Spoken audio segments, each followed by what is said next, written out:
Bueno, yo les cuento, como ustedes saben, yo soy militar de carrera, soy coronel del arma de artillería, es decir, que nunca había militado en política, ya que mi propia carrera no me lo permite. Claro que ahora estoy retirado ya de hace unos cuantos años y ahora sí lo puedo hacer.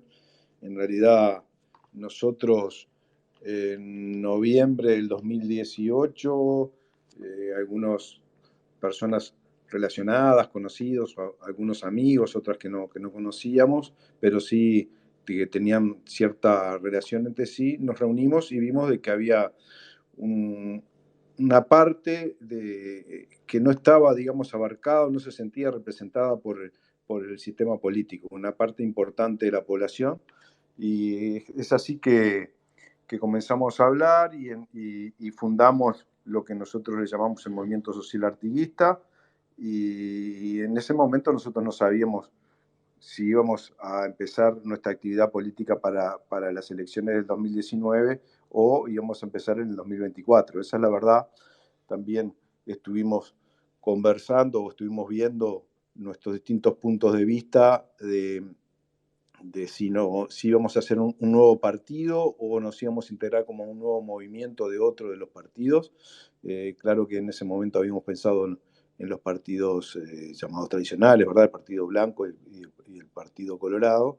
Eh, a Cabildo Abierto realmente viene gente de todos los partidos. Al principio tuvimos esas reuniones y todos coincidimos en que nuestros fundamentos y nuestros principios tenían que ser los artiguistas, que fundamentalmente se basan o se llevan por dos líneas grandes en cuanto a la sensibilidad hacia los más frágiles o a los más débiles de la sociedad y por lo otro la soberanía de los pueblos. O sea, para sentirse artiguista entendemos nosotros de que se tiene que ser sensible a los problemas que tiene el otro, hacia, o sea, a la gente que está más necesitada, y la misma no en el sentido que durante los gobiernos del Frente Amplio se le dio de prácticamente de que se convirtieran en rehenes y les estuvieran simplemente esperando que les paguen los planes sociales. Nosotros creemos de que sí hay que apoyar a los más débiles, pero apoyarlos para que salgan de esa situación. Es decir, en un principio el plan social, bienvenido sea, pero para darle herramientas a esa persona para poderse defender en la vida, ya que desde nuestro punto de vista el trabajo es la única fuente realmente que dignifica a las personas. El trabajo es lo que lo va a sacar de esa situación de pobreza para él y su familia. Por eso vimos y nos importan mucho, como digo, los aspectos sociales y vimos que realmente con lo que decía el Frente Amplio no se condecía con la realidad, en el sentido de que los índices de pobreza y de determinados índices que se manejaron, los índices de la educación y demás, todos esos realmente no eran lo que nosotros veíamos al recorrer las calles, en principio de Montevideo, y después recorrimos todo el país. Y así es comienza nuestra historia y después la autonomía de los pueblos, por eso nosotros decimos que hay que respetar en forma irrestricta a lo que es nuestra constitución de la República y a lo que son nuestras leyes. Por eso no admitimos que ningún eh, centro de poder mundial o mismo organizaciones internacionales nos vengan a dictar a los uruguayos qué es lo que debemos hacer o cómo es que nos debemos gobernar. Por eso, para nosotros, dentro de nuestra constitución, todo sí, como lo utilizó algún personaje político, pero la constitución por encima de todo y realmente siempre, no a veces cuando me conviene y cuando no me conviene, no. Y si nuestro código penal habla de prescripción de los delitos, bueno, que prescriban los delitos y que realmente las personas honestas sean libres y vivan y puedan expresarse libremente en democracia como debe ser y que tengan libertad, porque a eso se refiere la democracia. En cambio, veíamos que durante todos estos últimos años, en realidad los enrejados era la gente honesta y los que vivían, los delincuentes, eran los que andaban por las calles prácticamente que libremente. Y bueno, vimos toda esa situación realmente que era un bochorno, todo el sistema carcelario que había en el Uruguay y que bueno, todavía no se ha salido del mismo. Es decir, que realmente aparece como un nuevo partido. La Corte Electoral en aquel momento no nos aceptó porque en principio se iba a llamar el Partido Movimiento, del Partido Movimiento Social Artiguista y no nos aceptó el nombre artiguista para lema. Entonces cambiamos de nombre y hicimos varias propuestas y la propuesta en la que se eligió fue la de Cabildo Abierto, que era bien representativo también de lo que era la época artiguista. Los cabildos era lo que hacía el prócer al reunir a la gente de las distintas localidades y los escuchaba y veía cuáles eran sus problemas y en base a eso luego decidía o trataba de alguna manera de solucionar esos problemas que la mayoría de la gente de esas localidades o en ese cabildo le estaban aportando. Y así nace Cabildo Abierto, luego sucede lo que sucede con el general Guido Manini Ríos, y entonces rápidamente Cabildo Abierto le ofrece a él para que fuera nuestro candidato, así se dio, con conocidos politólogos y hombres especialistas en las ciencias políticas. Alguno de ellos dijo que íbamos a sacar 500 votos en la interna. Otro dijo, cuando estábamos apenas a 2 o 3 días de la interna, que si sacábamos 5.000 votos, que tiráramos cañitas voladoras. Y bueno, la realidad quiso de que nosotros tan equivocados no estábamos porque en la interna sacamos 50.000 votos. Y posteriormente, bueno, ya ahí ya creo que nos empezaron a tomar en cuenta como partido, por lo menos como la gran revelación del año 2019, y llegamos a las elecciones de octubre y sacamos 270.000 votos. Es decir, obtuvimos una representación parlamentaria que somos 3 senadores y 11 diputados. Realmente es algo histórico para el país. Ningún partido antes en el país, ningún partido nuevo había logrado una representación parlamentaria como la que obtuvo Cabildo Abierto, y Cabildo Abierto creemos nosotros que, o más que creemos, estamos convencidos de que fue realmente la cosa distinta, lo distinto que apareció en el espectro político para cambiar, para que se produjera un cambio. Durante 3 periodos de gobierno, durante 15 años, como todos sabemos, estuvo el Frente Amplio con mayorías parlamentarias, es decir, siempre sacando arriba del 50% en las elecciones nacionales. Bueno, aparece Cabildo Abierto y el Frente Amplio bajó a un 39%. Eso es una realidad y así fue que luego de las elecciones de octubre, rápidamente eh, el, se llega a un compromiso por mi país, el compromiso que firmó Cabildo Abierto con los otros 5 partidos de la coalición, y sabido es que en la misma hay 3 partidos, digamos, más importantes con representación en el Senado y en diputados, como son el Partido Nacional, el Partido Colorado y Cabildo Abierto, y bueno, y se suman aparte también el Partido Independiente y el Partido de la Gente. Siempre decimos lo mismo, que en Cabildo Abierto, los votantes de Cabildo Abierto, porque siempre nos preguntan, y los votantes de Cabildo Abierto se desparraman o provienen de todos los partidos, del Partido Nacional, del Partido Colorado y del Frente Amplio también, o sea, más o menos en proporciones, yo creo que quizás hasta medias similares. Esa es la realidad. La cuestión es que al aparecer Cabildo Abierto se logró cambiar la realidad, se logró ir por el cambio, la gente quería realmente un cambio, así nosotros quisimos o creíamos que lo interpretábamos, y por eso creo que hoy estamos donde estamos y nos sentimos eh, realmente muy conformes de estar representando hoy o estar formando parte de la coalición republicana que hoy gobierna el país. Eso es, digo, como presentación del partido, creo que es eso lo que más o menos, pero estoy abierto a cualquier otra pregunta que quieran hacerme. Bueno, No, lo que me parece, yo, escuchándote, Raúl, Ya te doy la De, palabra, Franco. sí, Escuchándote, bueno, lo que me parece que muy bueno de Cabildo Abierto, que yo lo destaco, es las giras que están haciendo, ¿no? Tanto por el interior y por diferentes barrios. Eso me parece muy importante, porque la gente es algo que no quiere. Siempre lo decimos que no queremos que los legisladores estén buscando el voto cuando se vienen las elecciones. Yo creo que la señal que está dando Cabildo Abierto, por más que ahora empezaron con el tema de la LUC, pero ustedes ya lo estaban haciendo, eso de recorrer diferentes partes del país me parece muy importante. Sí, es verdad, nosotros estamos recorriendo todos los fines de semana un departamento distinto. Fundamentalmente ahora estamos enfocados a las localidades más chicas, a los lugares donde realmente antes no llegan los políticos, Ujú. porque claro, es donde hay menos votos.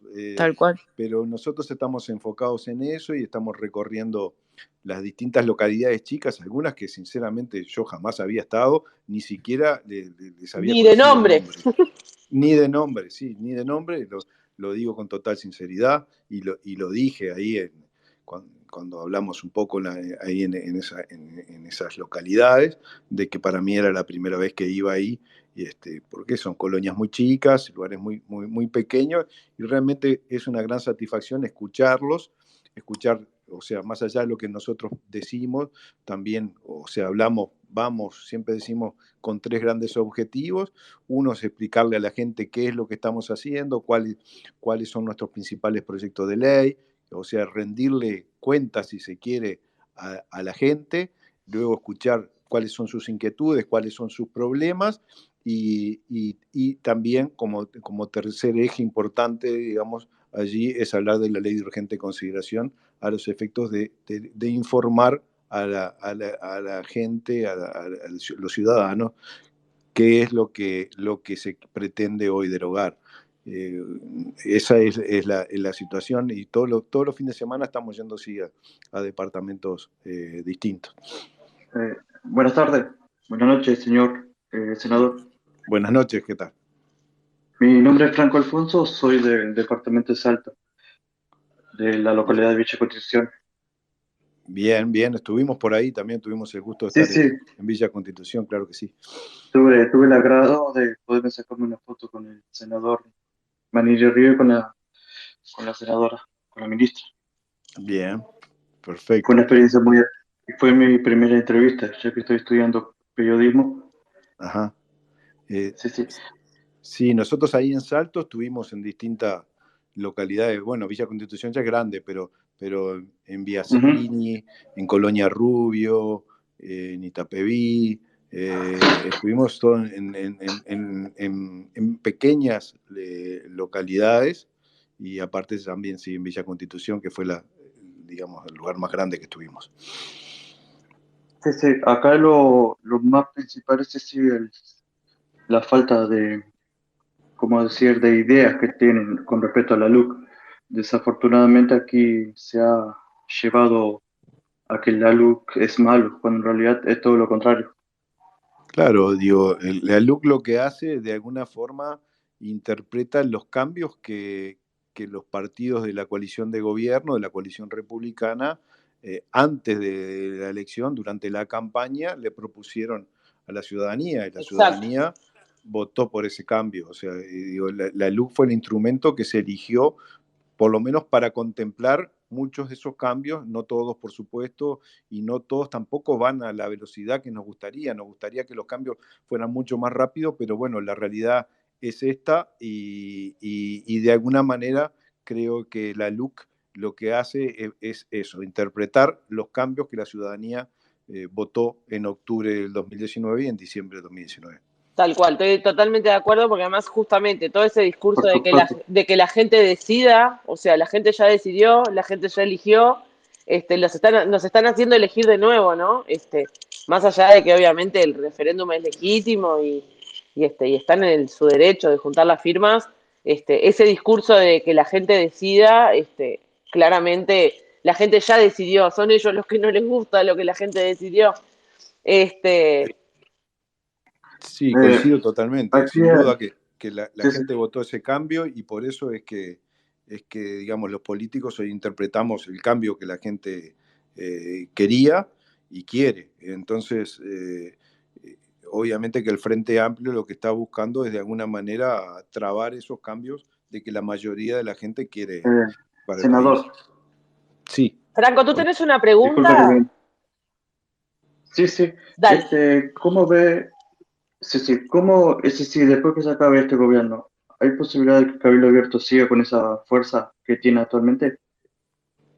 Cabildo Abierto, Gracias. nosotros a Cabildo Abierto lo vemos, está creciendo, se están formando semanalmente nuevas agrupaciones que se están presentando en la Corte Electoral. O sea, Cabildo Abierto yo creo lo veo con mucha fuerza de seguir hacia adelante. El partido se consolida, este joven partido de poco más de 2 años, realmente se le ve vigoroso, se le ve a la gente conforme con lo que es nuestra actividad parlamentaria y conforme también con nuestra actividad en los distintos representantes que tenemos en el Poder Ejecutivo, ya sea en los 2 ministerios que tenemos los ministros, ¿verdad? Salud Pública y Vivienda y Ordenamiento Territorial, y también en los distintos entes como que realmente nuestros representantes están dignamente representando a Cabildo Abierto y a la ciudadanía que confió en todos nosotros. Bueno, Dale, sí, Rami. No, dale. No, bueno, muchas gracias, Fran, por tu pregunta al senador. Y entrando un poco en tema, Raúl, sobre la LUC, más o menos algo veníamos hablando. Bueno, ¿cómo estás viendo vos esta movida, digamos, que ustedes ya empezaron a hacer en el interior y todo eso, como decía Fran, el tema de la falta de información que tiene la gente y todo eso, que nosotros anteriormente le decíamos a los legisladores que estaban acá que nos parecía muy importante que salieran, porque para nosotros es importante tener argumentos, saber la verdad, que no nos mientan como pasa, que nos dicen cualquier cosa. ¿Cómo estás viendo vos la campaña? Bueno, la campaña nosotros, si bien Cabildo Abierto, digamos, la comenzamos yendo con estas visitas por el interior y también en algunos barrios de Montevideo, la campaña como que recién comienza por parte de la coalición republicana. En este momento no hay una gran coordinación, esa es la verdad, entre la coalición, pero fundamentalmente cada partido creemos que está haciendo lo suyo, por lo menos Cabildo Abierto lo está haciendo, y también es cierto que algunos representantes del Partido Nacional y del Partido Colorado también lo están haciendo. Entonces, pensamos que lo más importante acá es informar a la gente, porque el Frente Amplio lo que hizo para la colección de firmas fue realmente desinformar desde el momento que se dijo una cantidad de barbaridades que no estaban plasmadas en la LUC y que de ninguna manera ellas se dieron. O sea, esas calamidades que el Frente Amplio planteaba en los distintos aspectos de qué iba a pasar con la ley de urgente consideración, la verdad es que en ningún lado se ha dado. Y entonces, podemos decir que la ley de urgente consideración, el 52% del articulado fue acompañado por todos los partidos políticos.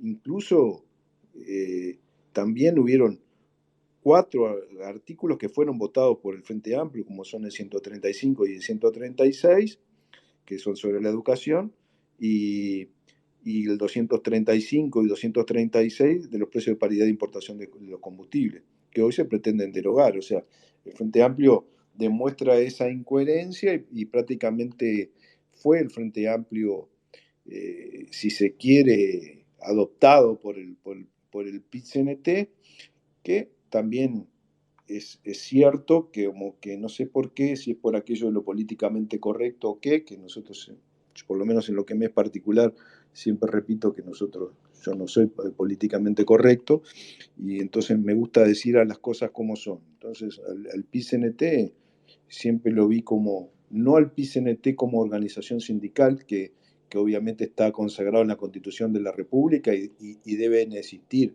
aquí en el Uruguay o en cualquier otro país, pero sí que la dirigencia del PIT-CNT obedece a razones meramente políticas, que son dirigentes políticos del Frente Amplio que hoy están dirigiendo la organización sindical. Fundamentalmente el Partido Comunista y bueno, y los otros también, y de los otros sectores también. Pero creo que yo si estoy diciendo eso no es nada descabellado, pero si hacemos memoria, hasta hace 2 años atrás parecía que era un mito si uno decía esto o era una barbaridad que uno estaba diciendo, cuando todos lo estábamos viendo. Como yo siempre digo, hay que ver la realidad y lo que son los datos de la realidad.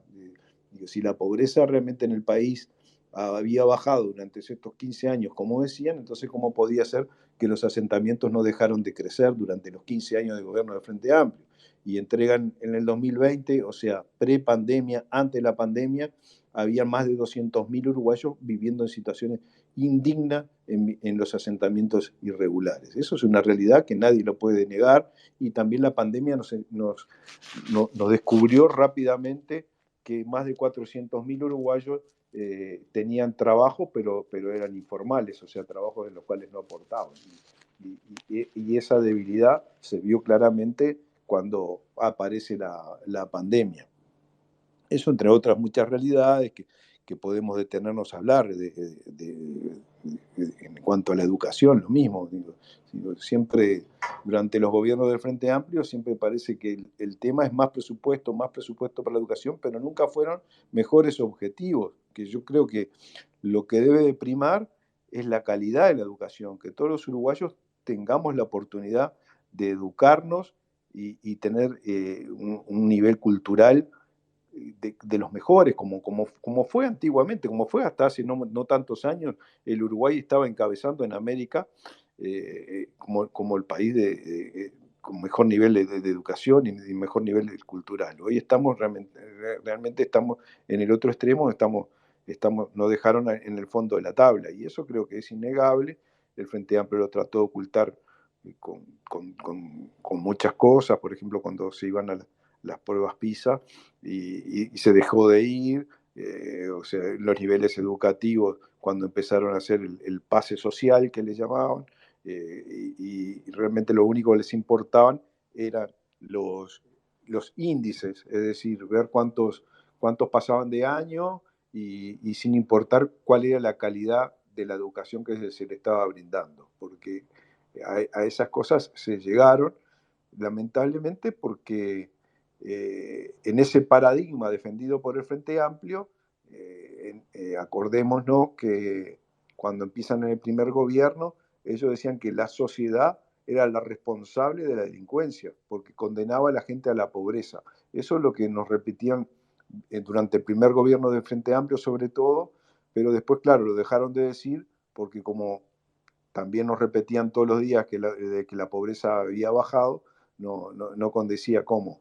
Baja la pobreza, pero hay más delincuentes. Porque eso también es una cosa que nosotros estamos totalmente en desacuerdo. Porque yo conozco mucha gente muy pobre, pero muy pobre, y que son extremadamente honestos. O sea, lo que ellos hacían era una barbaridad al decir de que por ser pobre se era delincuente. Y después, bueno, lo dejaron de decir porque como los números no les daban, dejaron de decir ese tipo de cosas.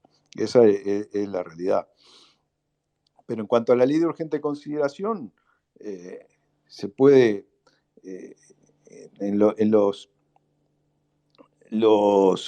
defensores o los principales argumentos que ellos esbozan en materia de seguridad pública y en materia de la reducción del Estado, el debilitamiento de las empresas públicas, la restricción del derecho de huelga, la mercantilización de la educación pública, la precarización de las viviendas, la precarización de las adopciones, y entre otras cosas son muchas de las inexactitudes o claramente las mentiras que le han repetido a la gente y que han llevado a que gente, yo entiendo que sin tener mucha idea de qué era lo que firmaron. Lo cierto es que las firmas, desde mi punto de vista, van a estar, o sea, el recuento de las firmas demorará un poco más, 2 meses, un mes más, no sé, pero finalmente van a llegar y las juntaron, digamos, van a llegar a lo que marca la Constitución de la República. ninguna Excelente. de las calamidades que anunció el Frente Amplio y el PICNT se han cumplido, muy por el contrario. Las reformas impulsadas en la LUC han demostrado ir por el camino correcto para lograr, entre otras cosas, una mayor seguridad pública, mejor cuidado de los dineros públicos, más garantía para los trabajadores, más libertades, mejores oportunidades para los más vulnerables, más y mejor desarrollo sostenible para todos. Es decir, que eso que se dijo y tanto se ha repetido y se repite una y otra vez por parte del PICNT y del Frente Amplio realmente no se condice con la realidad. Sí, perdón. Absolutamente. No, te iba a decir que justamente yo creo que el mayor argumento es ese, ¿no? O sea, hace 1 año y medio que está en ejercicio y no se cayó el mundo, ni mucho menos. Claro. Guillermo, ¿tú tenías una pregunta? Sí, para mí, Guillermo. Sí, tú, Guillermo. Sí, sí, sí. No, soy de Rivera y quería hacerle una pregunta que en parte, le quería hacer una pregunta al diputado Raúl Lozano, que en parte ya lo planteó, pero... Senador, Guillermo. Senador, Es disculpe. senador, Guillermo. Sí, disculpe, senador. Que en parte Sí, no ya pasa nada. tocó el tema, pero me gustaría una reflexión de él.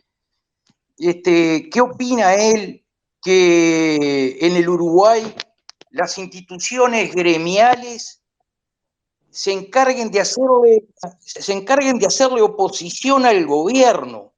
¿Qué grado de pertinencia hay en ese hecho? Y en caso de que sea negativo la pertinencia a que una institución gremial se encargue de hacerle oposición al gobierno, en ese caso, ¿que hay alguna forma de encuadrar, de limitar desde el punto de vista legal o legislativo ese tipo de situaciones, ¿no? O sea, en el entendido, por lo menos la opinión personal mía, que la LUC fue la materialización de la promesa de campaña de todas las fuerzas republicanas, como él más o menos lo manifestaba, ¿no? Y bueno, no sé, digo, el grado de pertinencia, vuelvo a repetir, que por parte de instituciones gremiales se le haga oposición a un gobierno en lo medular de su promesa hacia el pueblo, y si eso, en una segunda instancia, se podría limitar desde el punto de vista legal en eventuales futuras normas ahí a nivel del Parlamento, ¿no? Iría por ahí la inquietud mía, senador. Sí, bueno, muchas gracias por la pregunta. En la LUC en parte está considerado eso, justamente en el artículo 392, digamos que consagra lo que es el derecho al trabajo, el derecho a la propiedad, que están plasmados en nuestro artículo 7 de la Constitución de la República, y también el derecho a la huelga.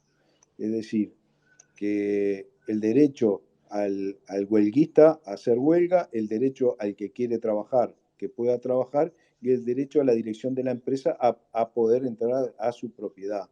Esto es uno de los artículos que hoy también se pretenden derogar por parte del PICNT y del Frente Amplio, y en el cual estos tres derechos consagrados en nuestra Constitución de la República, nada menos, están allí reglamentados, si se quiere, por esta ley, ¿verdad? Están legalizados por esta ley. Pero, y aparte, en más de una oportunidad, el Comité de Libertad Sindical y Comisión de Expertos de la OIT sugirieron a los sucesivos gobiernos modificaciones normativas para garantizar la libertad del trabajo de los no huelguistas y el derecho de la dirección de la empresa a ingresar en los mismos. Cosa que para las organizaciones sindicales de acá, para el PICNT, parece que esa parte que está observando la Organización Internacional del Trabajo, la OIT, parece que esa parte no la quieren aceptar. Es decir, la LUC garantiza la coexistencia pacífica de estos derechos fundamentales reconocidos en nuestra Constitución de la República y por la otra parte también por la OIT. Reitero, al huelguista hacer huelga si quiere hacerla, al que quiere trabajar que tenga la libertad de ir a trabajar si quiere trabajar, y a los propietarios o a la dirección de una determinada empresa a entrar libremente a sus instalaciones.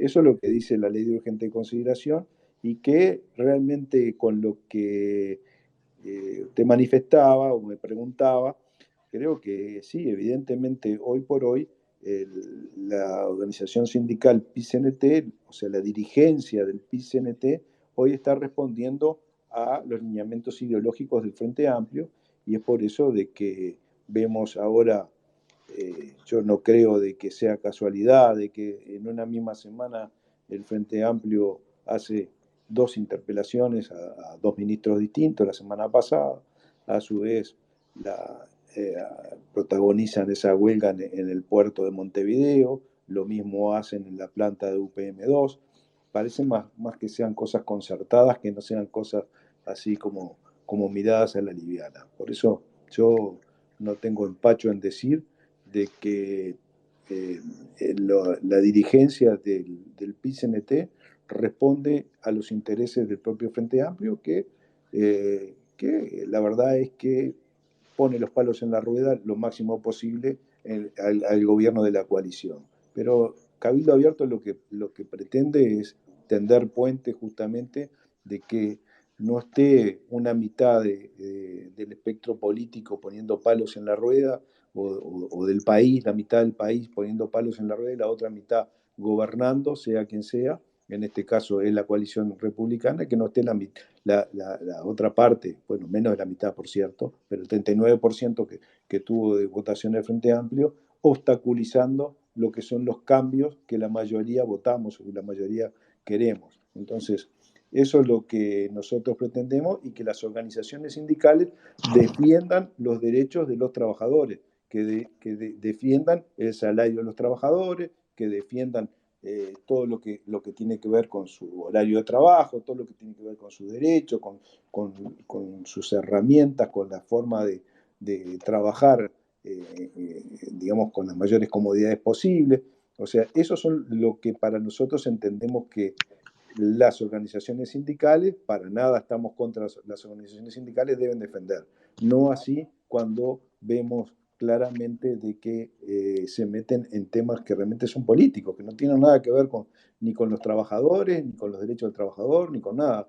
Hacen tipos de manifestaciones o inclusive en alguna oportunidad movilizaciones de cualquier índole que nada tienen que ver con los trabajadores, sino que son claramente políticos. No sé si contesté la pregunta.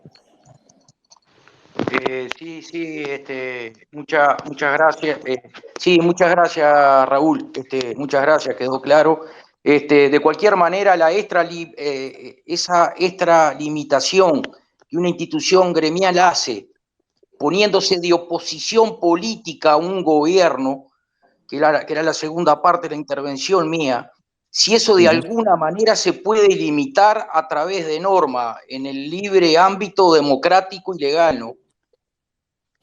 Bueno, es un tema complejo en el sentido de que hay que respetar las libertades, como así lo dice el artículo 7 de nuestra Constitución de la República, las libertades ya sea de trabajo, de propiedad, digamos, y distintos derechos que como seres humanos tenemos, y entre ellos también está ese derecho que yo decía de los sindicatos, de las organizaciones sindicales, que también están previstos en nuestra Constitución. Es decir, si uno limita, a veces se está coartando algún tipo de libertad. Esa es la parte que de ninguna manera nosotros pretendemos para nuestro país. O sea,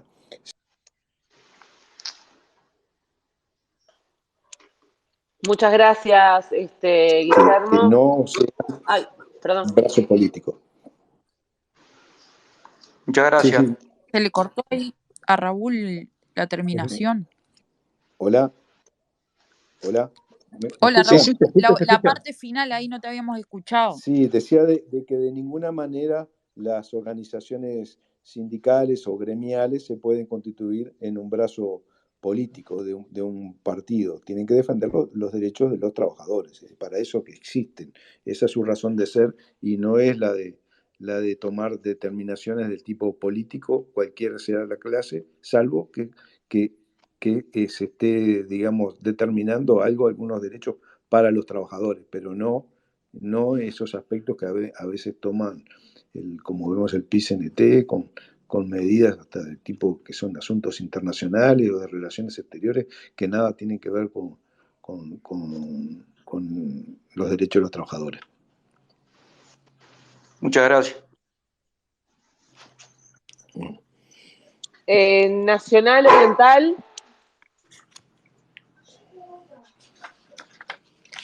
¿Estás ahí? ¿Tenés una pregunta?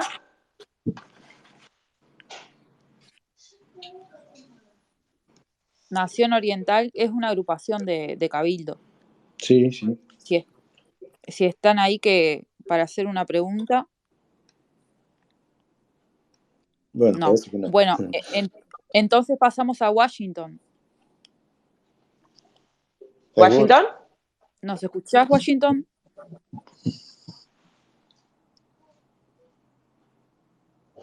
No. Tampoco nos escucha. Hola, buenas Pero ustedes me noches. escuchan bien, Ahora sí, Hola, ahora buenas sí. noches. Hola, Nación Oriental, ¿cómo estás? Buenas noches, Carolina de Nación Oriental. Un gusto. Saludar al senador. Gracias por escucharlo y la verdad que muy atenta a las preguntas y no, sin preguntas porque estaban ya las anteriores interesantes y las dudas se van evacuando.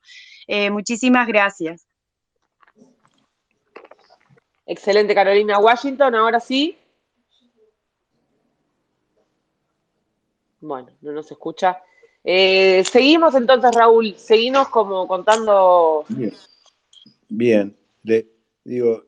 Si querés hablar, a Raúl, de algún tema particular de la LUC que te parezca importante, algunos artículos, sin duda, dale tranquilo. Sin duda que las partes, digamos, más, las partes medulares me parecen a mí que son de la LUC, son la parte de seguridad y la parte de educación. En cuanto, yo sé ya de que hubieron otros senadores invitados y eso, sé que el diputado Subía les habló de seguridad y sé que también que el doctor Andrés Ojeda lo van a tener la semana que viene.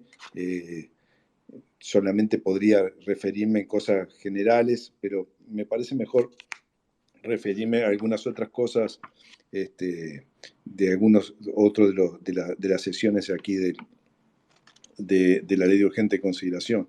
Pero yo creo que sí es importante decir en forma general que la ley de urgente consideración permitió cortar con lo que era una tendencia creciente durante todos los gobiernos que han venido, más allá del Frente Amplio, inclusive, ¿no? O sea, los gobiernos anteriores también, todo lo que tiene que ver con la parte de seguridad, esa tendencia creciente se logró revertir justamente en el año 2020.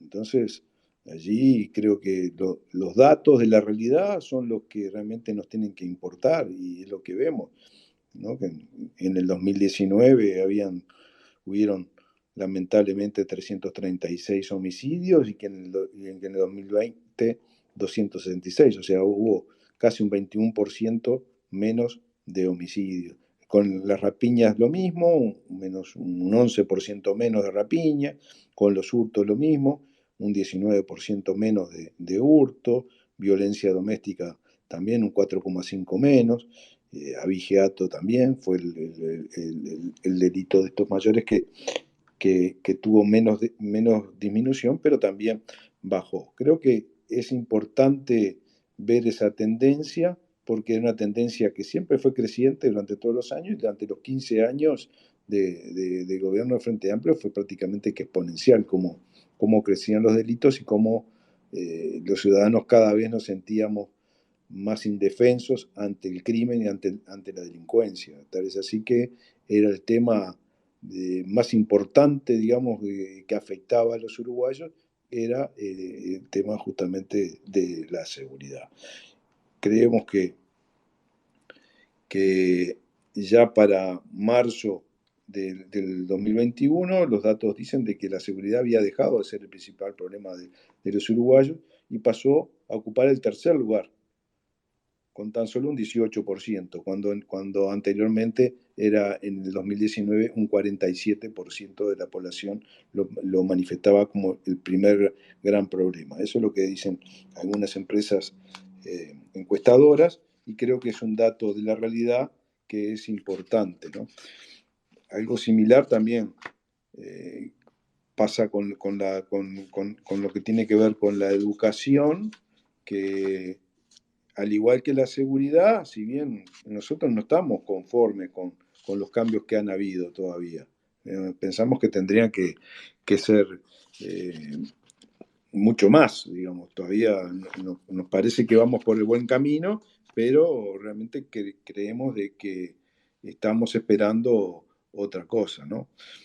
Ahí con los cambios en la gobernanza de la educación, el Frente Amplio dice, por ejemplo, que incrementa la centralidad, que el Poder Ejecutivo en las decisiones, y establecen una menor participación de los involucrados y las organizaciones sociales representativas en las decisiones, reduciendo la participación democrática. Nosotros decimos que la educación junto con la seguridad pública, que fueron sin duda dos de las principales razones que impulsó a la ciudadanía a votar por el cambio, hoy están por el camino correcto. Que nos hubiera gustado, que nos gustaría ir más rápido, como yo decía al principio que comenzamos esta comunicación, sin duda que sí, pero sí creemos de que vamos por el camino correcto. Por eso, en la educación, la calidad, sobre todo de la educación, durante los gobiernos del Frente Amplio fue siempre bajando, debido a que en los sucesivos gobiernos del Frente Amplio y una secuencia de malas reformas aceleraron el proceso de deterioro de la calidad educativa. Y si no conseguimos revertir la tendencia esa que hubieron durante todos esos años de gobierno del Frente Amplio, corremos el riesgo de consolidar una realidad de fractura y de exclusión, donde unos pocos tendrán auténticas oportunidades. Entonces, lejos de lo que preconizaba el Frente Amplio, realmente la calidad de la educación pública fue empeorando y se fue distanciando cada vez más de la educación privada. Esa es una realidad y que creo que poca gente lo puede discutir, ¿no? Con esas malas políticas que se establecieron. La enseñanza primaria estaba teniendo grandes dificultades para asegurar los aprendizajes y la calidad en todos los alumnos. Los problemas que existen no son consecuencia de la falta de recursos ni de la superpoblación, sino de las malas políticas como fue esa que yo me refería hoy del pase social. También influyó una pésima reforma de la formación docente, que redujo casi la mitad de los egresos anuales de magisterio. En la educación media las cosas están peor. Las pruebas PISA, entre otras mediciones, han mostrado una y otra vez que la mitad de los estudiantes de secundaria y UTU no están haciendo los aprendizajes necesarios para tener oportunidades en la vida. A eso yo me refería cuando yo decía de que si bien apoyábamos todo lo que tiene que ver el apoyo a la gente más sumergida, a los más frágiles, es en darles justamente oportunidades en la vida. Oportunidades en la vida quiere decir darles herramientas que sepan defenderse en la vida, sabiendo algún oficio, teniendo algún tipo de estudio, y para eso la educación sin duda que es muy importante. Y mientras en otros países latinoamericanos mejoran, nosotros estamos estancados, esa es la realidad. Pero los aprendizajes insuficientes de los que siguen el sistema son solo una parte del problema. A ello se suma el abandono de miles de alumnos, cuando todavía están lejos de cumplir el periodo legal de educación obligatoria. En este aspecto estamos entre los peores del continente hoy, mientras que en Chile el 85% de los jóvenes de 20 años terminó el bachillerato, en Uruguay lo hace solamente un 40%. A esto se agrega el problema de equidad que hablábamos recién. Los que más pronto abandonan y los que menos aprenden son los más pobres. También en el caso de la educación media, los principales causas del problema están bien identificadas, entre ellas se cuentan la inadecuación curricular, el mal funcionamiento de los centros de estudio, fomentado por reglas como la elección de las horas y la crisis de formación docente, que tienen tasas de abandono gigantescas y ofrecen una formación de calidad muy irregular. Durante los gobiernos del Frente Amplio, la verdad es que se gastó más dinero que nunca en educación, pero sin embargo los resultados fueron muy magros o fueron realmente muy lamentables. Y por eso nosotros siempre hablamos de que lo importante no es que se gaste más o más presupuesto, sino que lo importante es cuáles son los objetivos. Es decir, mejorar el nivel educativo de todos los orientales. Eso es lo que nos decimos. Nosotros nos referimos. Sí, que para eso se necesita más presupuesto, por supuesto que sí, pero hay que gestionar bien esos dineros para que los resultados mejoren en la misma medida que se mejoran los presupuestos para la educación. A eso es que nosotros nos referimos. Lo importante no es decir más presupuesto para esto, más presupuesto para lo otro, sino mejores resultados para esto, mejores resultados para lo otro, para lo cual el presupuesto es el medio y no es el fin. No puede ser, los frente amplistas siempre ponen como que el fin en sí mismo es mayor presupuesto para esto, mayor presupuesto para lo otro, pero no es mejorar. Entonces, no mejoramos desde el punto de vista social, ni mejoramos desde el punto de vista educativo, y entonces nos lleva a este tipo de sociedad que realmente va camino a una fractura. Por eso es importante que la ley de urgente consideración se mantenga, que los uruguayos, la mayoría de los uruguayos, votemos no a la derogación de la misma, porque vamos en el camino correcto, como yo decía recién. Después hay otros aspectos, otras secciones que quizás sean de menor trascendencia, pero que entiendo que son importantes, como por ejemplo también dentro de los artículos que quieren derogar es la Secretaría de Inteligencia Estratégica del Estado. Lo mismo, como ustedes saben, cualquier país que se precie de ser un país serio, tiene un sistema de inteligencia estratégica en el cual, digamos, los distintos esfuerzos de información, ya sean los aspectos policial, militar, pero también de economía y también de relaciones exteriores, digamos, que nos relacionan con los otros países, que los mismos sean centralizados y que obedezcan a un objetivo estratégico, un objetivo de Estado. Es eso lo que también en este sentido quieren derogar, poniendo determinadas excusas, como por ejemplo de que la información está clasificada como secreta.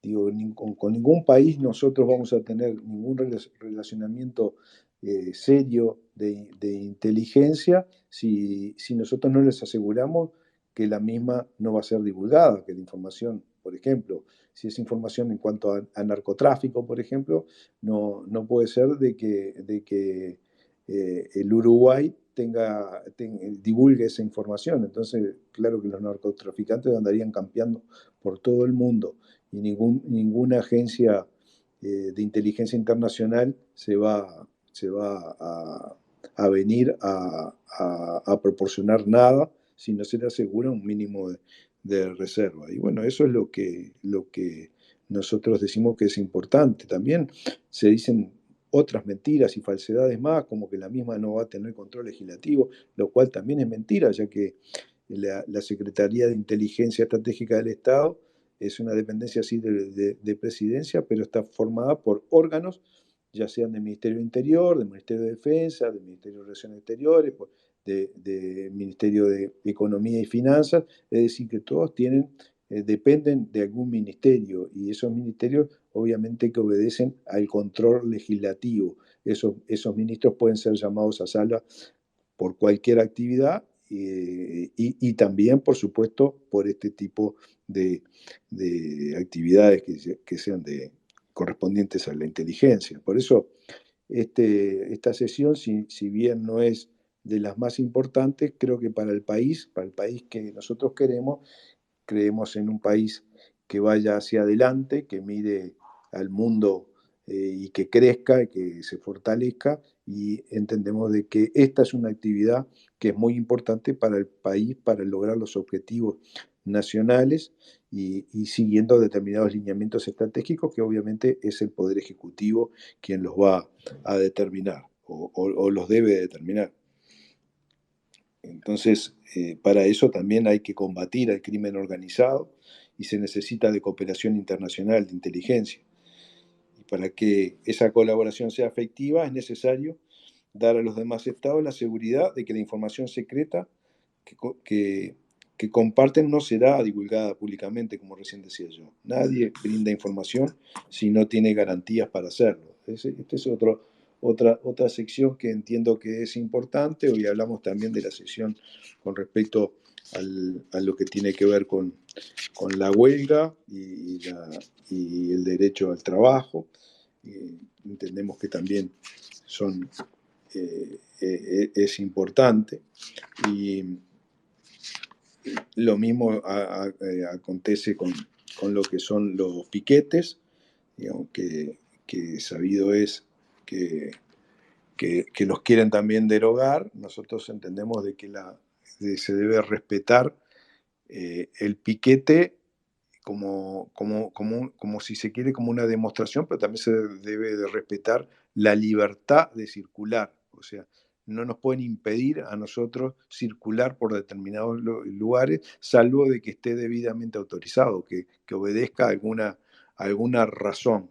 Por lo cual, entendemos de que hay que también defender estos artículos que se refieren a la prohibición de que no se pueden hacer piquetes si obstaculizan o si no dejan entrar, lo mismo que a los lugares de trabajo.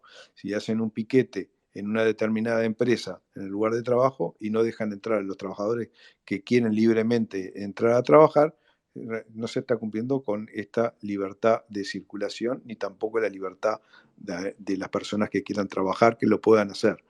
Entonces, para nosotros, realmente las distintas disposiciones y todas los distintos artículos, los 476 artículos que tiene la LUC, que están divididos en esas 11 sesiones, para nosotros es muy importante el defenderlas y que las mismas no sean derogadas. Sabido es que son 135 los artículos que quieren derogarse de esos 476, pero para nosotros es muy importante que los mismos se mantengan y que el país siga avanzando en la dirección que venimos mejor. Tuvimos la mala suerte de tener esta pandemia que azotó al Uruguay, azotó a todo el mundo. Por eso la verdad que los cambios se han retardado o se han, de alguna manera, la velocidad de los mismos es inferior a la deseada, pero bueno, si el votar de que se deroguen estos artículos es volver al paradigma anterior, a ese paradigma que nosotros estábamos criticando en estos minutos que estamos hablando. Sí, yo, Raúl, ahora Karina y María que quieren hacer unas preguntas, ahora le vamos a dar la palabra. Y está Nico también, ¿no? No, a Nico no lo veo. Ok. Raúl, yo personalmente lo que opino es que como que en el tema de seguridad se vio mucho más rápido, pudimos ver cambios, y en el tema de educación yo creo que cuesta mucho más, porque claro, 15 años de adoctrinamiento, por así decirlo, tanto a alumnos como a profesores, es como una cabeza lavada, ¿no? No es muy fácil de cambiar. Sí, yo coincido contigo y también me animo a decir de que los problemas de la educación también venían de más allá de los 15 años, ¿no? Realmente ahí también hubo, desde nuestro punto de vista, un paradigma equivocado en la parte de la educación, pero por sobre todas las cosas, el no respeto que hubo a la laicidad, digamos, a la politización de todo el sistema educativo, porque nos vemos con algunos hechos paradójicos, de que, no sé, en la facultad de arquitectura, por ejemplo, haya un salón de eventos que se llame Che Guevara, por ejemplo, ¿no? ¿Qué es el Che Guevara para el país? ¿Qué representa? Ujú, A nada, digo. Pero hoy por hoy nos encontramos con esas paradojas. No sé, en la marcha LGTB, camisetas del Che Guevara, cuando todos sabemos que fue un homófobo importante, en el cual inclusive hasta lo fusilaba a los homosexuales.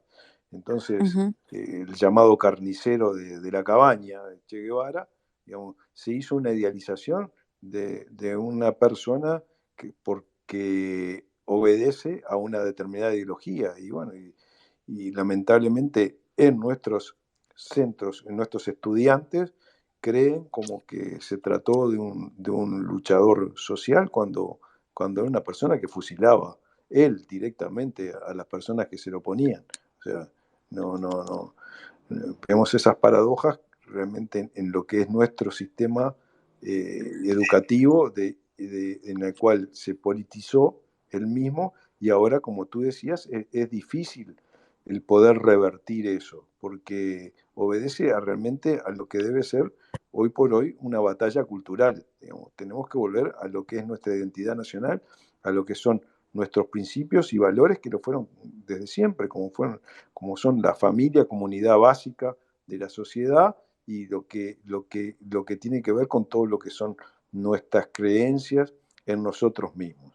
O sea, en la parte de educación yo coincido plenamente contigo de que no se notan mucho los cambios, pues por más que haya cambiado la gobernanza de la educación, hoy por hoy todavía no se notan los cambios y nos gustaría así de que los empezáramos a ver. Excelente, Raúl. María, ¿tú querías hacer una pregunta? Sí, hola. ¿Me escuchan? Hola. ¿Me Sí, Sí, sí. perfecto. escuchan? Buenas noches a todos.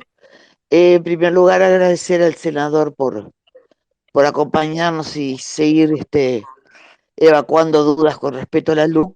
Y después el saludo para todos los orientales que están en este grupo. Muchas gracias. Este, no es exactamente, mi consulta no es exactamente relacionada con la luz, pero anda ahí cerca. Media parienta. Si usted me podría desasnar yo creo haber escuchado en algún lugar, no sé si fue acá en el grupo, lo leí en Twitter, no sé, de que estaba estudio el tema de la personería jurídica del PCNT y demás sindicatos. Y quisiera saber Sí, si eso comprende además eh, que se retire la obligatoriedad de que las empresas sean agentes de retención de las cuotas sindicales y, y si se los va a obligar de alguna forma a que aclaren el tema de los fondos que manejan, ¿no? Porque según lo que sabemos, es mucho dinero y bueno, y no se sabe nada, no se le rinde cuentas a nadie. Y el otro punto es si se va a buscar de alguna forma de que de que las elecciones sean por voto secreto.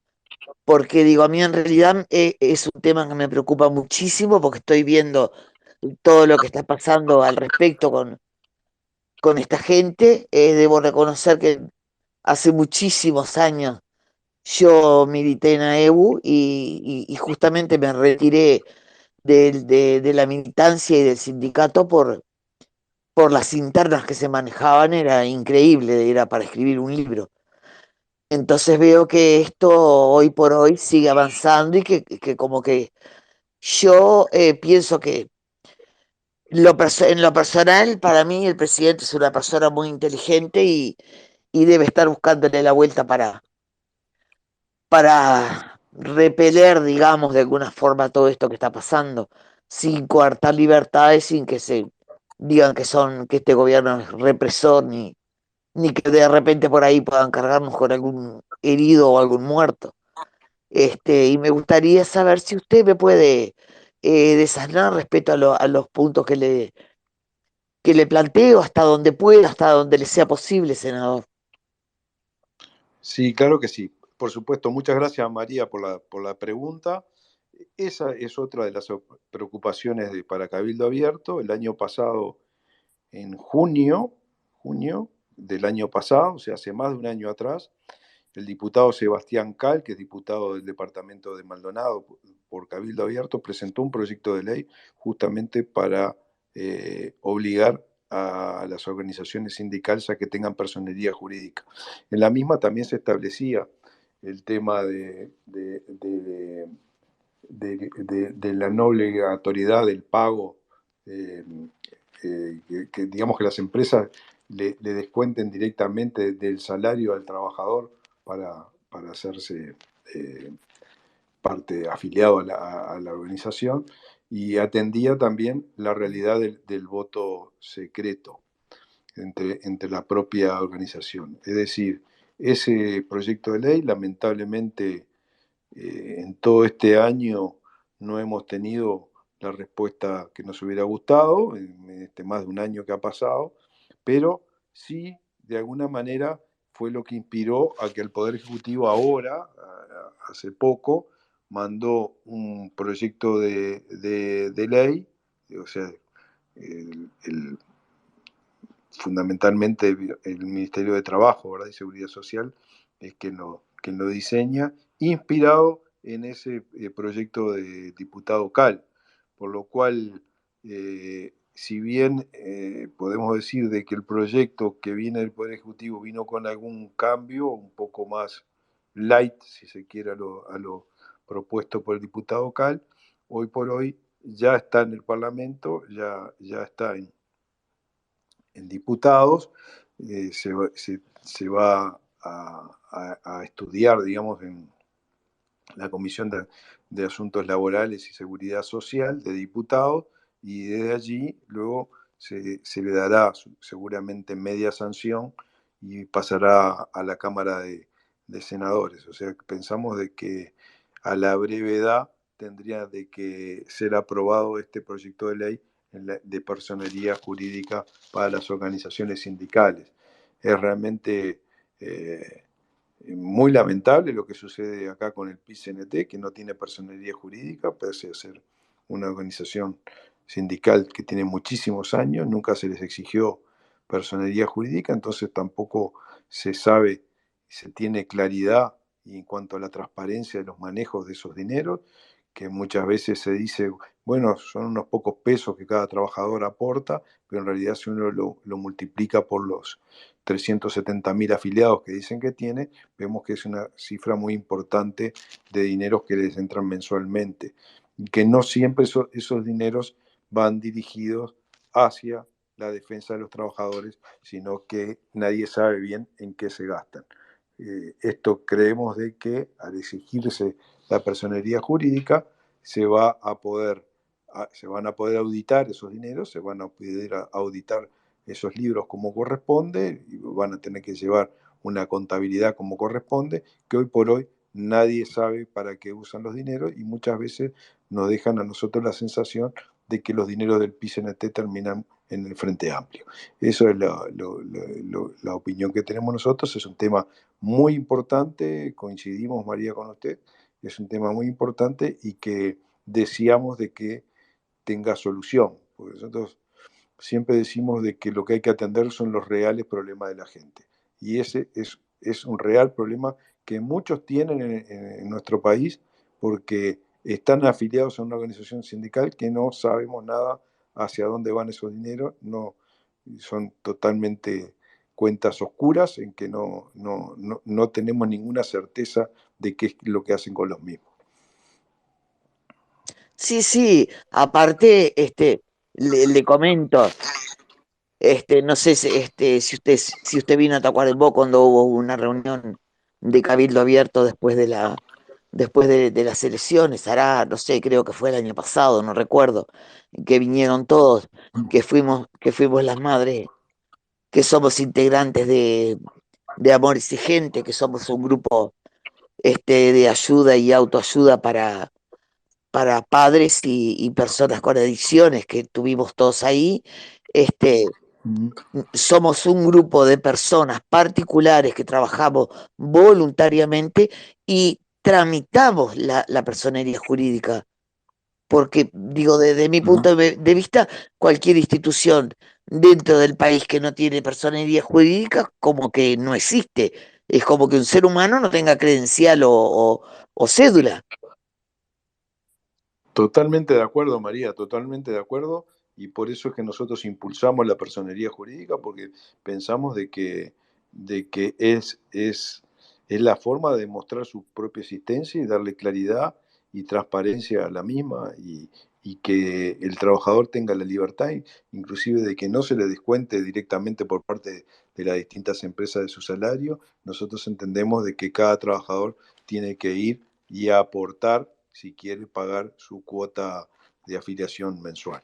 Sí, pero aparte no sé ahora cómo estará el asunto, porque yo estoy jubilada hace un par de años, pero en mi época uno se entraba a trabajar y ya directamente entraba la cuota del sindicato en el sueldo sin preguntarle si estaba de acuerdo o no, lo que no me parece. Y después borrarse es todo no sé cómo decirle, un trámite legal de los más complicados, porque se niega rotundamente a darle de baja el descuento de los sueldos de las personas. Sí, totalmente. Aparte pasan por un momento de presión o de tensión, si se quieren borrar. O sea, eso lamentablemente eso todavía no ha cambiado, pero bueno, entró ahora hace pocas semanas, 2 o 3 semanas, entró este proyecto de ley que en cierta forma vamos a tratar nosotros de mejorar en el Parlamento también para que reúna realmente las exigencias que entendemos nosotros que debe ser. El proyecto de ley ese está, digamos, si se quiere, en términos generales, responde a lo que la propia OIT dice. Entonces, pensamos que tiene que aprobarse. Claro es de que alguna otra cosa, nosotros queremos alguna otra exigencia que no siempre van a estar de acuerdo por parte de la organización sindical, pero nosotros entendemos de que tiene que ser lo más transparente y que le dé el máximo de certeza a la gente, al trabajador, de para qué está aportando su dinero. Sí, obviamente. Aparte, Mucho, agradece. María, María, porque si no se nos está se terminando convierte en el una tiempo y conversación entre tenemos... ustedes dos y hay otras personas para preguntar. Bueno, sí. No, el último comentario y ya lo dejo. Es que todos sabemos que la coalición tiene los votos suficientes para sacar adelante ese proyecto. Sí, la coalición tiene los votos suficientes para sacar ese proyecto y muchos de los otros proyectos o todos los otros proyectos que nosotros hemos presentado, pero por ahora no hemos logrado que se nos apoyen en ellos, ¿no? Bueno, muchísimas gracias, senador. Disculpen la molestia, Bueno. Muchas gracias, compañero, que me María. extendí. No, nada, ninguna molestia. Karina. Hola, buenas noches, gracias. Hola, bienvenida. Bueno, con respecto al tema de la educación, yo coincido con el senador de que desde antes ya estaba bastante mal y se agravó la situación en estos 15 años que tuvimos de gobierno frente amplista, ¿no? Es muy difícil, pero no imposible, hay que trabajar mucho y a fondo. Ahora, mi pregunta para el senador es la siguiente. Considerando el tema de la erradicación de los asentamientos, la pregunta es, ¿por qué, si usted cree en realidad que se van a erradicar los asentamientos, o vamos con la actitud que está tomando hoy el gobierno actual, no se van a fomentar más asentamientos? ¿A qué voy con esto?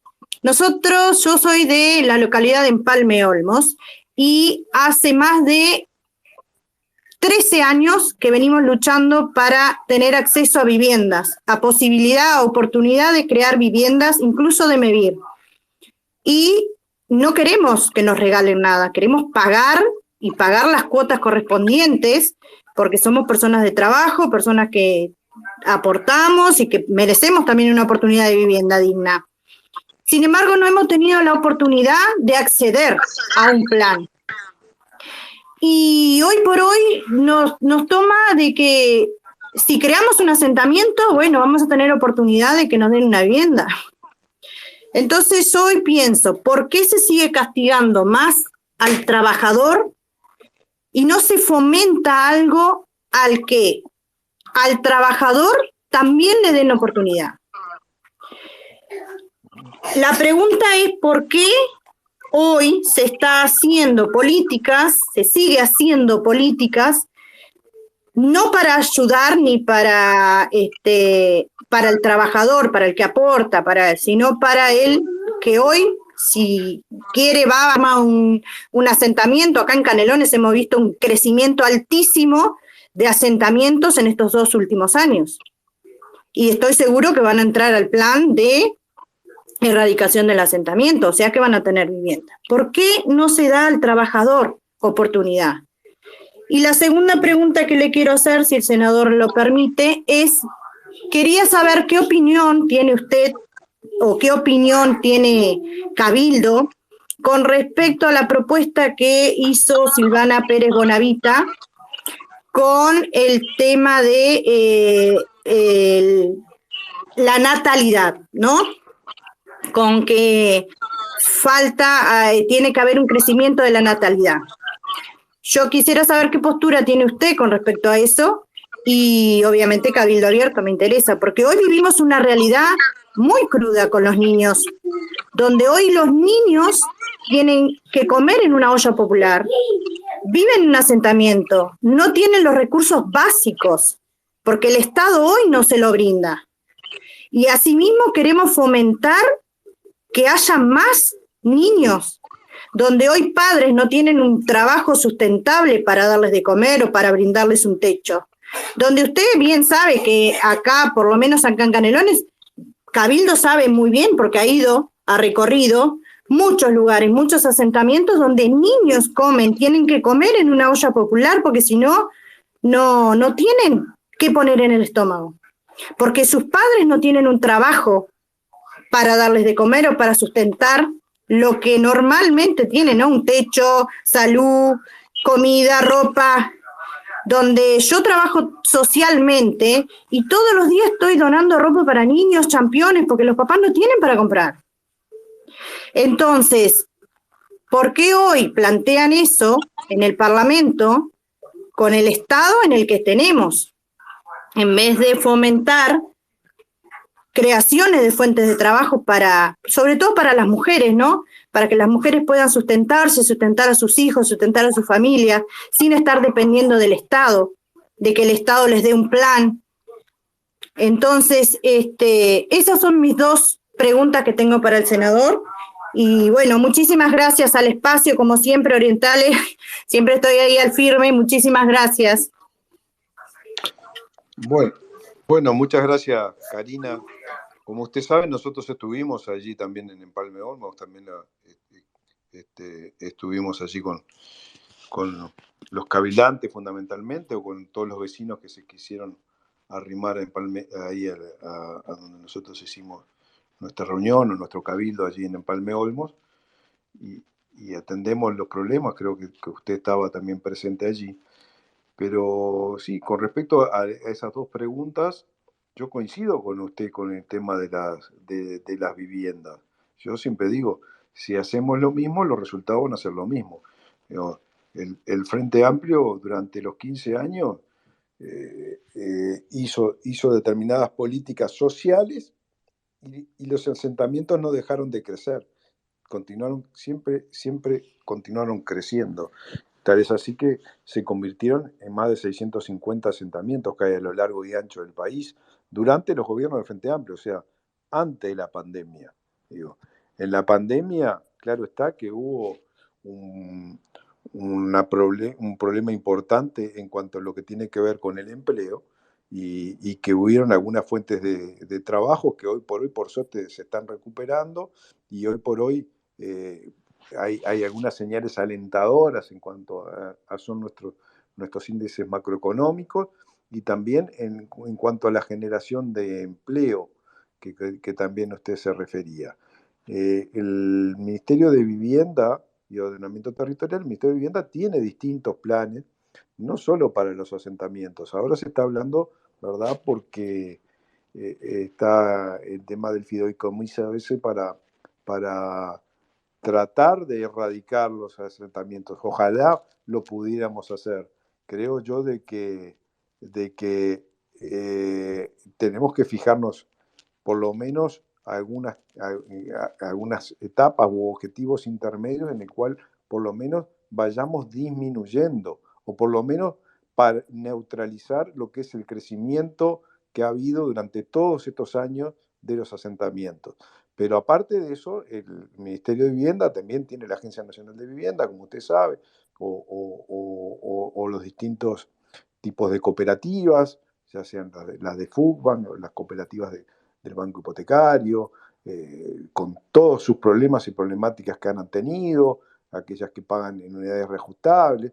O sea, hay distintos planes también, o hoy por hoy, que yo, claro que tengo algunas diferencias con lo que son las viviendas de interés social, con las que se llaman vivienda de interés social, porque evidentemente que los precios no obedecen a lo que es la realidad del trabajador común, digamos, o sea, con viviendas que son sumamente caras. Pero cierto es que el Frente Amplio idearon esas viviendas de interés social, generaron trabajo, porque eso es verdad, pero los grandes ganadores ahí son las empresas constructoras y no es la gente. O sea, como fue diseñado eso, no fue la gente la gran ganadora en la vivienda de interés social. Fueron las empresas y se generó trabajo, eso es verdad. Pero los grandes ganadores fueron las empresas constructoras y no fue de ninguna manera la gente.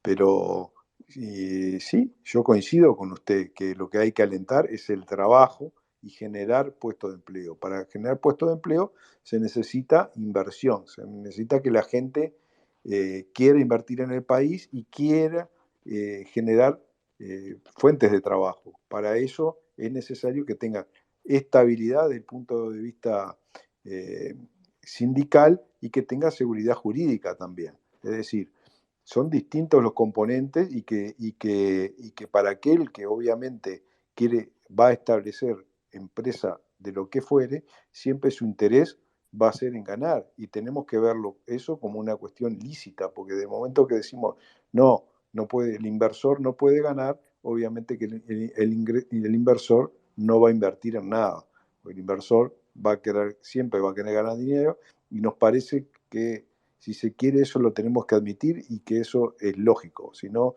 nadie va a arriesgar su capital por nada, por no ganar nada.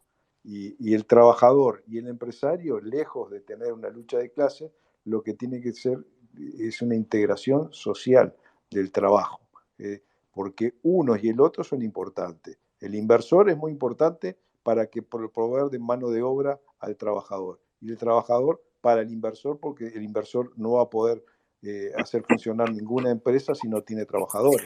Es decir, son dos caras de una misma moneda y que tienen que trabajar en forma integrada, en forma unida en los distintos aspectos que fueran o distintas actividades de estas empresas. Con respecto a uno de los problemas más importantes que nosotros vemos en el país, era el otro problema que usted se refería, que era el tema de la demografía. En cuanto a eso, digamos, nosotros en el Uruguay vemos de que la realidad del Uruguay no obedece a lo que es la realidad de otros países del mundo, en el cual países de repente con nuestra misma extensión territorial, de repente tienen 100 millones de habitantes o 150 millones de habitantes. Bueno, para ellos tienen una realidad, nosotros somos 3,5 millones. Es decir, si nosotros llevamos políticas sociales que llevan a la disminución de nuestra población, ¿qué sociedad puede sobrevivir cuando los índices de natalidad, como se han dado en estos últimos meses, son más bajos que los de mortalidad? O sea, que mueren más gente de la que nace. Digo, no hay sistema de seguridad social que pueda resistir a eso. No hay ningún país en el cual su población económicamente activa, o sea, la fuente de trabajo, vaya descendiendo continuamente y sean menos los trabajadores y más los jubilados. Lo único que lleva es a una población envejecida y a un sistema de seguridad social que totalmente inviable. Entonces, nosotros presentamos, los senadores de Cabildo Abierto, presentamos un proyecto de ley para incentivar la natalidad, que básicamente habla de lo que son las reducciones en cuanto a la parte impositiva, el pago del IRPF, y también a distintas hasta los 18 años, y también que el mismo se reduzcan el pago, por ejemplo, en la parte de alimentación, en la parte de estudiantiles, de los centros educativos, el pago de los centros educativos, útiles escolares, ropa. Hacia eso apunta nuestro proyecto de ley para incentivar el crecimiento demográfico. No hay país, vuelvo a repetir, que pueda subsistir, es un país inviable en el cual los nacimientos son más bajos que la mortalidad. Hacia eso apunta a nosotros, y no apunta específicamente hacia, digamos, las clases, como usted decía, de que no tienen trabajo o las partes más necesitadas, ya que la parte impositiva va apuntando hacia reducir la parte impositiva, es decir, es la gente que trabaja, ¿no? A la gente que no trabaja no se le va a poder reducir nada. No sé si quedó claro. Sí, con el tema de la gente, de los inversores que vengan a generar fuentes de trabajo, eso está buenísimo, pero acá en el Uruguay tenemos muchos que quieren invertir en el Uruguay, abrir una microempresa, una tienda, que eso genera fuentes de trabajo. Pero asimismo los impuestos son tan caros que no podemos subsistir. Es más, yo presenté un proyecto para generar fuentes de trabajo para mi localidad y están muriendo en un cajón. Y eso generaría acá en mi zona, que no hay trabajo, fácil unos 25 puestos de trabajo, donde es un proyecto autosustentable. Pero claro, obvio, no soy un inversor extranjero, pero sí puedo generar proyectos que generen trabajo para la gente.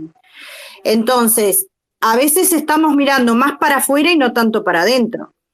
Y con respecto al tema de vivienda, el Ministerio de Vivienda presenta muchísimos proyectos, muchas oportunidades, como dice usted, pero con un costo muy alto para el trabajador.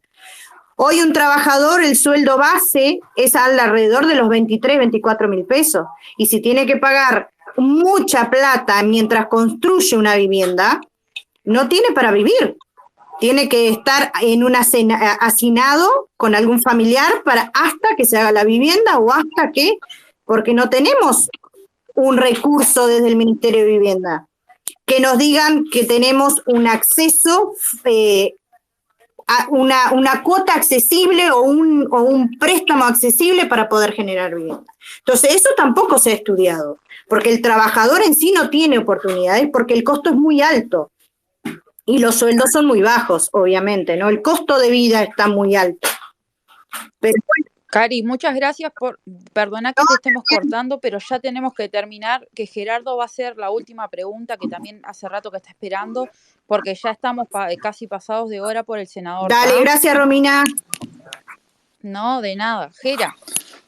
Hola, buenas noches. Bueno, muchas gracias al senador por estar en este espacio. La verdad que muy nutritivo todo lo que nos ha comentado. Y bueno, lamento mucho las preguntas que les voy a hacer, son un poquito más de actualidad reciente, digamos, y es en referencia a la renuncia del doctor Jorge Díaz a la Fiscalía de Corte.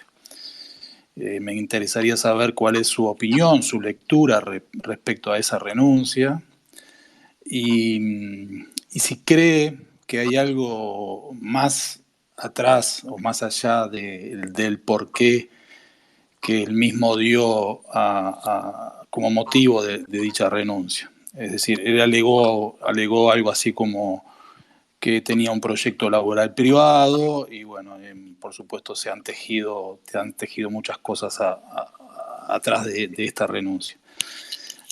Y por otro lado, ya que esto es un hecho, ¿no, verdad?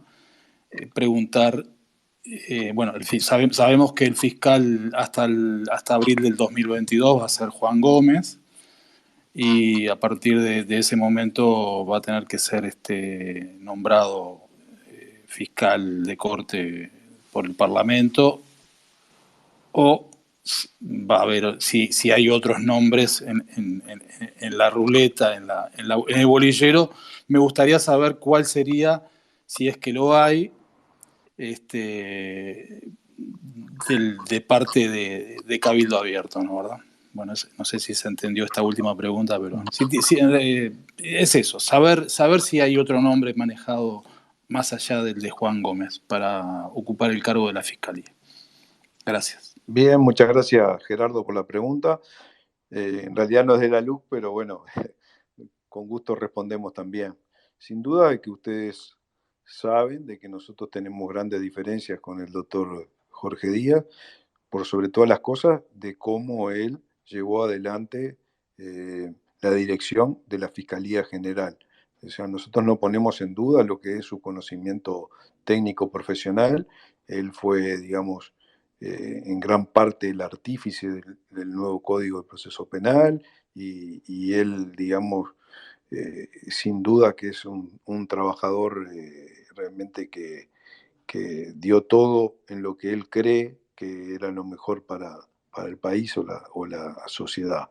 Nosotros sí, claro que tenemos algunas diferencias con él y nuestras diferencias se remontan al tiempo. Nosotros cada vez que recordamos de que él era juez del crimen organizado cuando el lamentable hecho del contador Saúl Feldman, no sé si ustedes lo recuerdan, pero era el contador aquel que tenía el arsenal, el arsenal más grande que se ha incautado en el país, el arsenal clandestino de armas, municiones, lanzacohetes, munición de mortero, explosivos, máscaras de gas, granadas, es decir, tenían un verdadero arsenal como nunca en la historia se ha encontrado. Eso fue el contador Saúl Feldman en el año 2009, que fue entre medio de las dos elecciones, cuando finalmente salió como presidente Mujica. Este señor se encuentra en forma aparentemente fortuita por un incendio que se hizo en la vivienda y en el cual se encontraron con ese tremendo arsenal. En el mismo habían distintos manuales de fabricación de explosivos, que inclusive estaba el explosivo que también llevó al lamentable hecho ahí de la calle Plutarco en el buceo. No sé si ustedes lo recuerdan, pero fue un explosivo hecho con una garrafa, que murió la señora, supuestamente la destinataria. Y allí habían en esa casa también distintos manuales de guerrilla y todos, digamos, con una clara inclinación ideológica marxista, claramente marxistas todos los distintos manuales que habían allí. Sin embargo, rápidamente el entonces juez del crimen organizado Díaz dijo que no tenía ningún tipo de implicancia política el hallazgo de este arsenal clandestino y de este señor, y dijo de que el señor tenía una especie de síndrome de Diógenes en el cual coleccionaba armas, ¿no? El fiscal del caso en ese tiempo, el fiscal actuante, era el fiscal que hoy también es fiscal, pero hoy es fiscal de lesa humanidad. En ese año 2009 era el fiscal Ricardo Percivale, el actuante con él. Rápidamente se cierra la causa, quedó como que eran por síndrome de Diógenes que tenía el hombre, y estamos hablando de una cifra millonaria en dólares, ¿verdad?, que tenía este señor. nadie supo en el país hasta el día de hoy cómo llegó a ese arsenal, cómo lo consiguió, quién lo proveía, de dónde lo financiaba. Nadie supo nada y quedó como que el señor era un hombre medio, un señor ermitaño y solo, que no tenía contacto con nadie. No se supo ni siquiera quién era la mujer. Lo único que se supo que iban en un autogol a llevarle la comida a los perros todos los días. Bueno, en la actuación allí del juez Díaz, a nosotros realmente nos dejó muchísimo que desear. Después dirigiendo el operativo que finalmente termina muriendo el señor Feldman, en el cual le permitió al señor Feldman quemar toda la documentación que pudo durante toda la noche, porque el juez no le permitió a la policía que hiciera el operativo nocturno. Estamos hablando que murió un policía y otro quedó gravemente herido. Bueno, hasta el día de hoy no supimos nada, y eso era el juez Díaz. Bueno, lamentablemente a los 2 años, un poco más, en el 2012, es votado, y la verdad que lo votaron por unanimidad los partidos que estaban en aquel momento como fiscal de corte. Bueno, nosotros realmente desde ahí para adelante, su actuación, nosotros nos deja mucho que desear, y todo lo que tiene que ver con las instrucciones generales que él le dictaba a los distintos fiscales y cómo seleccionaba a los fiscales también nos dejaba mucho que desear. Por eso las diferencias funcionales con el fiscal Díaz, a nadie escapa que Cabildo Abierto también el año pasado pidió que fuera relevado del cargo, cosa que el presidente de la República, en total libertad de sus potestades, no lo hizo, pero Cabildo Abierto sí lo pidió, y bueno, nosotros entendemos de que hoy por hoy el ex fiscal Díaz se fue pocos meses antes de que sí o sí se iba a ir, y bueno, nos parece que es, si se quiere, saludable para el país de que haya terminado esa gestión, que casi que duró 10 años, como si fuera poca cosa, duró muchísimo, y durante estos años él se manejó con toda la potestad de que le daba su cargo, con ciertas, digamos, con los cuales nosotros también tenemos algunas diferencias. Por lo cual ahora asume sí, el fiscal Gómez, en principio hasta que se designe un nuevo fiscal de corte. Para la fiscalía se necesitan mayorías especiales, es decir, 2/3, y para que hayan 2/3 tiene que votar la coalición y también tiene que votar el Frente Amplio, o por lo menos parte del Frente Amplio. O sea que va a ser difícil que nos pongamos de acuerdo, pero entendemos de que hay que tratar de lograr que haya un nombre de consenso de todo el sistema político para nombrar el nuevo fiscal de corte. Hay algún nombre, nosotros hemos proporcionado algún nombre para ocupar ese cargo, pero de todas maneras, en el caso de que no se eligiera un nuevo fiscal de corte, el fiscal Gómez estaría actuando hasta que cumpla sus 70 años, que son en el 2024. Entonces, bien podría quedar el fiscal Gómez. No sé si Gerardo contesté su pregunta. Perfecto, Raúl, muchas gracias.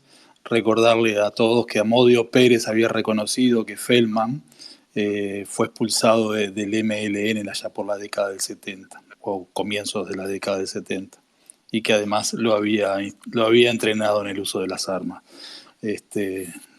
Así que bueno, puntos suspensivos a eso, y muchísimas gracias por la respuesta. Clarísimo. Bueno, muchas gracias, Gerardo. Bueno, vamos cerrando, Romy, ¿verdad? Qué noche, sí. Sí, Nos vamos Qué noche. ya estamos pasando. con el tema calentito del momento. Déjalo ahí. Déjalo ahí. Discúlpenme que yo les advertí que yo no era muy políticamente correcto. Nos encantan los que no son políticamente correctos. Así que Tal cual. yo digo las cosas Aparte quedás con ganas, además. como las siento y como las cosas que sé, y hablo con la verdad. O sea que digo, no temo a decir la verdad. Esa es mi verdad, digamos.